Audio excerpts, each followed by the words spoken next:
بله، همینطور که میبینید ایشون میناک خانم هستن و بعد از یک روز فعالیت خرابکاری هایی که میتونستن انجام بدن الان خستن و میخوان استراحت کنن.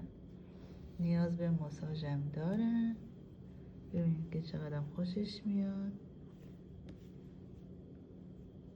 میناک خسته ای مامان؟ چقدر دست گل به آب دادی امروز؟ چند تا گند زدی؟ خاک گلدونا رو ریختی یا نه؟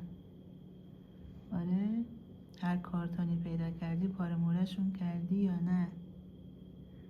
لباسای منو نقش کردی یا نه؟ قربونت برم، هر کاری دلت میخواد بکن.